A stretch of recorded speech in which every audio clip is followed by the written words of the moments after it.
BJP के उम्मीदवारों की लिस्ट को लेकर बनी हुई है, जहां 370 सीटों के लक्ष्य को लेकर चलती बीजेपी ने 3.5 घंटे की मैराथन बैठक में क्या तय किया है, इसकी रूपरेखा से खबरदार आपको कर देते हैं। सांसदों का रिपोर्ट कार्ड फाइनल हो चुका है। पहली लिस्ट में दावा यह है कि कभी भी 100 नाम सामने आ सकते हैं। दूसरी लिस्ट भी जल्द आ सकती है। टिकट बंटवारे में चौंकाने वाला नाम सामने आया है। नया प्रयोग दिख सकता है। टिकट काटने की कैंची तैयार है। दावा है कि ओबीसी सांसदों पर कम कैंची चलेगी। मंत्रियों के कई टिकट कट सकते हैं। नए सितारों पर दांव लग सकता है। और इस बीच बड़ी खबर यह है कि मध्य प्रदेश के विदिशा से शिवराज सिंह चौहान, पूर्व मुख्यमंत्री मध्य प्रदेश को लड़ाया जा सकता है। सूत्रों के मुताबिक शिवराज सिंह चौहान विदिशा से उम्मीदवार बनाए जा सकते हैं। ज्योतिरादित्य सिंधिया को गुना से टिकट दिया जा सकता है। एमपी बीजेपी के प्रमुख वीडी शर्मा खजुराहो से उतारे जा सकते हैं।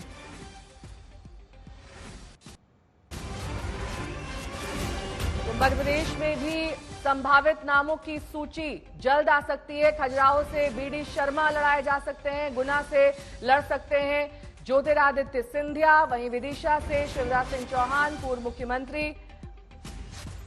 यानी कि ये 3 नाम लगभग तय हो चुके हैं। इसके अलावा भी कई और नाम हैं जिनकी संभावित सूची जल्द आ सकती है। हिमांशु मिश्रा मेरे सहयोगी इस वक्त तमाम जानकारी के साथ जुड़ गए हैं। हिमांशु, देखिए, मध्य प्रदेश में भले ही शिवराज चुनाव जीत गए हों, लेकिन सीएम उन्हें नहीं बनाया गया। अब तोहफे के रूप में उन्हें लोकसभा का टिकट दिया जा रहा है। मुझे लगता है कि नेहा, शिवराज सिंह चौहान को लेकर पार्टी ने पहले ही जो है तैयारी कर ली होंगी कि अगर उन्हें मुख्यमंत्री नहीं बनाना है तो उन्हें लोकसभा लड़ाया जाएगा।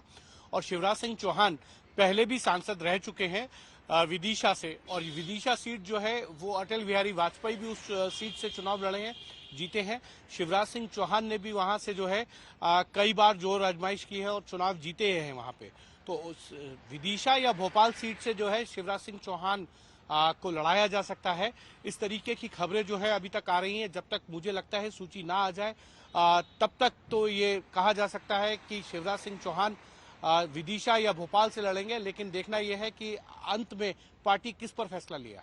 लेकिन हिमांशु, अब जिस तरीके से कल मैराथन बैठक चली है उसमें जाहिर तौर पर वो संभावित नाम जिनकी जल्द से जल्द अब सूची, एक लिस्ट जारी कर दी जाएगी, ये दरअसल वो नाम होंगे ना जिनका एक पर्टिकुलर सीट से लड़ना तय है। ये शॉर्ट नाम है। बाकी जो संभावित नाम है जिन पर बहुत ज्यादा मंथन की जरूरत है वो शायद अगली लिस्ट में फाइनल होंगे। देखिए, बिल्कुल, क्योंकि बहुत नाम आते हैं प्रदेशों की तरफ से। एक एक सीट पे 2-2, 3-3, 4-4 नाम भी आते हैं। और जब यहाँ पर लाए जाते हैं तो उनको पहले शॉर्टलिस्ट किया जाता है। गृह मंत्री अमित शाह, जेपी नड्डा, बीएल संतोष उनके साथ बैठते हैं, उन नामों पे शॉर्टलिस्ट करते हैं। उनका फीडबैक क्या रहा है, जो सर्वे में रिपोर्ट आ रही है वो क्या है, उसको लेकर उसके बाद ही केंद्रीय चुनाव समिति में जाते हैं। लेकिन जो प्रमुख नाम हैं उनको लेकर क्योंकि चर्चा है, शिवराज सिंह चौहान भी एक बड़े कद्दावर नेता है भारतीय जनता पार्टी के। वो लगभग 17 साल से ज्यादा जो हैं वो मुख्यमंत्री रहे हैं, 3 बार सांसद रहे हैं। तो ऐसे में कहीं ना कहीं शिवराज सिंह चौहान के कद को देखते हुए ये तो पार्टी ने तय किया होगा। लेकिन हो सकता है कि अभी फैसला पूरी तरीके से नहीं हुआ हो और केंद्रीय लीडरशिप ये चाहती हो कि एक बार फिर से इस नाम को लेकर चर्चा हो। और इसीलिए मुझे लगता है कि अभी तक सूची जो है वो जारी नहीं की गई है, क्योंकि पार्टी भी ये चाहती है 2-4 नाम ऐसे रह गए होंगे जिनको लेकर एक बार फिर से चर्चा करनी हो। वो टेलीफोनिक कन्वर्सेशन के जरिए भी हो सकती है। तो उस पर मुझे लगता है जल्द ही जब फैसला हो जाएगा, चाहे वो शिवराज सिंह चौहान का नाम हो या अन्य बड़े नेताओं का जिनका पहली सूची में नाम आना है, उसको लेकर जब चर्चा होगी उसके बाद जो है पहली सूची आ जाएगी। और आज कहा जा रहा है कि देर रात या फिर ठीक है, कल या परसों में, मतलब अगले 48 घंटे में जो है सूची, ठीक है, अगले 48 घंटे में सूची के नाम बाहर आ जाएंगे। 60 से 70 सांसदों का टिकट कट सकता है। कई मंत्रियों का भी टिकट कटने की खबर आ रही है। यूपी, बिहार से कुछ मंत्रियों का टिकट कट सकता है। 2 बार जीत चुके सांसदों के रिपोर्ट कार्ड को देखकर यह फैसला किया गया है। उम्रदराज सांसद भी टिकट से वंचित रह सकते हैं। ओबीसी सांसदों का टिकट कटने की कम ही गुंजाइश है। हिमांशु मेरे सहयोगी जुड़े हुए हैं तमाम जानकारी के साथ। हिमांशु देखिए, अब ये संभावित कैटेगरीज हैं, जो ओबीसी है उनका टिकट कम कटेगा, जो उम्र दराज है उनका टिकट तय माना जा रहा है कि कट ही जाएगा, जो रिपोर्ट कार्ड है किस तरीके से सांसदों ने काम किया है उस पर भी गौर फरमाया जाएगा।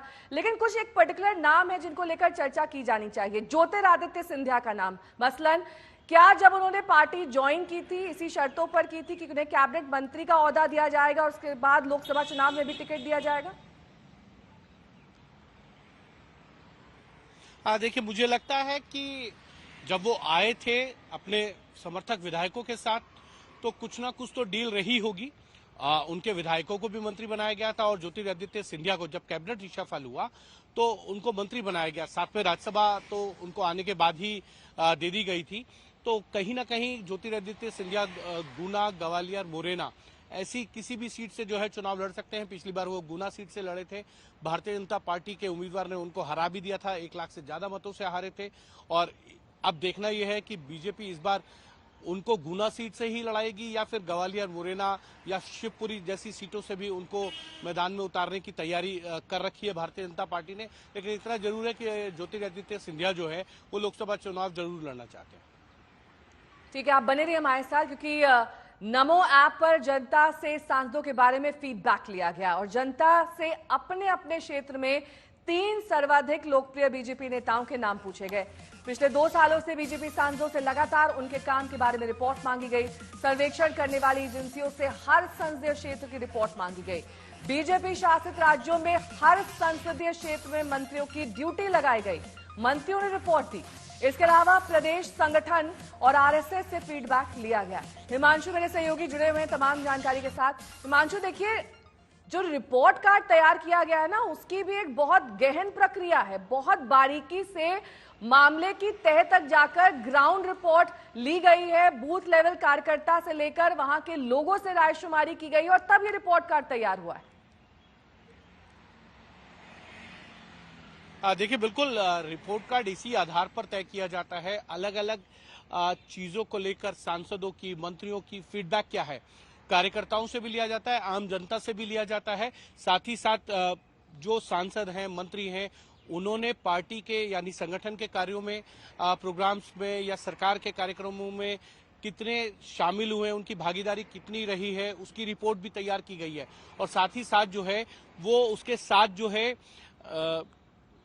सर्वे कराए जाते हैं, तो सर्वे के आधार पर भी तय किया जाता है। यानी 5-6 माध्यम है जिनसे जो है हर सांसद के बारे में, हर नेता के बारे में जानकारी ली जाती है और उसी आधार पर जो है टिकट काटे भी जाते हैं और टिकट दिए भी जाते हैं नया। तो ये जरूर है कि 30% के करीब जो है सांसदों की टिकट कट सकती है, इसमें कोई दो राय नहीं है। और प्रधानमंत्री नरेंद्र मोदी कड़े फैसले लेने में के लिए जाने जाते हैं, चाहे वो केंद्र में मंत्री हो, सांसद हो, कोई भी हो। अगर उनका फीडबैक ठीक नहीं है, अगर ये फीडबैक आएगा कि वो सीट नहीं जीत सकते हैं, तो फिर उनको टिकट नहीं दिया जाएगा।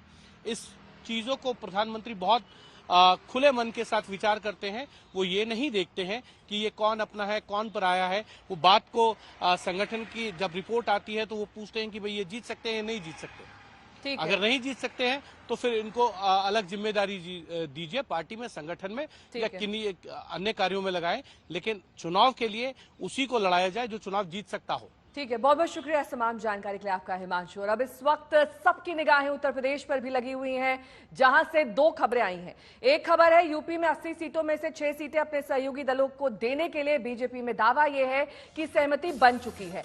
2 सीट जयंत की पार्टी को दी जाएंगी, 2 सीट अपना दल को, 1 सीट राजभर की पार्टी को और 1 सीट संजय निषाद की पार्टी को। इसके साथ ही जल्द ही यूपी में कैबिनेट विस्तार हो सकता है। माना जा रहा है कि कल ही कैबिनेट विस्तार का ऐलान किया जाएगा, जिसमें संभावित 6 मंत्रियों के नाम का ऐलान होगा।